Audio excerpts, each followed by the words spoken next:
অনেকেই দেখবেন বান কুফরিতে আক্রান্ত এবং জিনজাতুত আক্রান্ত হয়ে অনেক রোগী মারা যায়।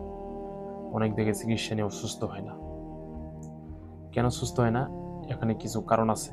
অবশ্যই রোগী সুস্থ হবে, অবশ্যই আল্লাহ তাআলা বলছেন যে আমি রোগ দিয়েছি বান্দাদের পরীক্ষার জন্য। কিন্তু বান্দারা যদি সেখান থেকে মুক্তি চায়, আশ্রয় চায় সেই রোগ থেকে, আমি আল্লাহ তাআলা অবশ্যই তাদেরকে ক্ষমা করে দেব। কিন্তু যে ক্যাটাগরি, যে নিয়মে যদি আপনি মাপ চান, ক্ষমা চান, আল্লাহ তাআলা অবশ্যই ক্ষমা করে দেবে। কিন্তু ক্যাটাগরি আছে, নিয়ম আছে।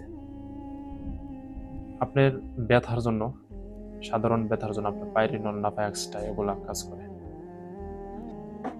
বেলাডোনা আরো ইত্যাদি ইত্যাদি মেডিসিন কাজ করে। আপনি এগুলা যদি না খান, আপনার যে রোগ, এই রোগের উপরে মেডিসিন যদি নির্বাচন সঠিক না করতে পারেন, তাহলে রোগ যেমন সেরে না, ঠিক তদ্রুপ যারা জিন জাতু, বান কুফরি ইত্যাদি বিষয়ে যারা চিকিৎসা দিয়ে থাকেন, তারা যদি রোগটি যদি সঠিকভাবে নির্বাচন যদি না করতে পারে এবং নির্বাচন করেও যদি চিকিৎসা সঠিকভাবে না দিতে পারে, তাহলে রোগও ভালো হয় না, আল্লাহ তাআলা ভালো করে না। কারণ আল্লাহ তাআলা অনেক সিস্টেমে আপনাকে সুস্থ করাবে, অনেক নিয়মে আপনাকে সেই পরিশ্রম করতে হবে। কিন্তু সেই পরিশ্রম যদি না করেন, আল্লাহ তাআলা আপনাকে সুস্থ করবে না। এই জন্য আমাদেরকে টেকনিক জানতে হবে। অনেক জিন দেখবেন মানুষের ক্ষতি করে, যে অনেক রোগীর উপরে হাজির হয়, অথচ হাজির হয় না, দূরে থেকে জাদুর মাধ্যমে হাজির হয়। অনেক চিকিৎসকরাই মনে করে যে হাজির হয়েছে, অথচ যখন সেই জিনটাকে বোতলে বন্দি করলো, তার থেকে সরাইলো, মনে করছে যে রোগী সুস্থ, অথচ সে রোগীর থেকে জিনটাও চলে যায়। মানে জাদুর মাধ্যমে হাজির হয়, পরিপূর্ণভাবে হাজির হয় না।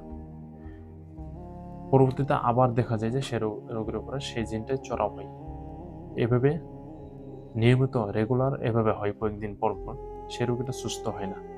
আস্তে আস্তে এভাবে এভাবে করতে করতে রোগীর গার্জিয়ানরা চিকিৎসা নেওয়াই বাদ দেয়, যার কারণে রোগীটা আস্তে আস্তে মৃত্যুর দিকে ঢেলে যায়। এবং আমাদের চিকিৎসা নেওয়ার জন্য অনেক নিয়ম পদ্ধতি আছে। এগুলো নিয়ম পদ্ধতি যদি আপনি মেনে চলেন, তাহলে চিকিৎসা যদি আপনি সঠিকভাবে নির্বাচন করতে পারেন, তাহলে অবশ্যই রোগী সুস্থ হবে। কেন হবে না? আল্লাহ তাআলা বলছেন যে ওয়ানুনাজ্জিলু মিনাল কুরআনি মা হুয়া শিফাa'un ওয়া রাহমাতুল লিল মুমিনিন ওয়া লা ইয়াজিদু যালিমিনা ইল্লা খাসারা। এই কোরআনটা হলো শেফা। কিন্তু কোরআন শেফা, এটা ঠিক আছে, এটা কোরআনেও আল্লাহ তাআলা বলছে যে রোগ হয়েছে, এই রোগ, এই ক্যাটাগরি অনুযায়ী যদি আপনি আল্লাহর কাছে আশ্রয় যদি না চান, তাহলে আল্লাহ তাআলা ক্ষমা করবে না, সেই রোগ শেফা দিবে না। এজন্য সেই রোগ নির্বাচন করে, তার উপরে ডিপেন্ড করে ক্যাটাগরি অনুযায়ী আল্লাহর কাছে ক্ষমা চাইতে হবে, আল্লাহ তাআলা ক্ষমা করে দেবেন। সাপোজ একটা রোগীর জিনের সমস্যা, হ্যাঁ বুঝলাম জিনের সমস্যা, আবার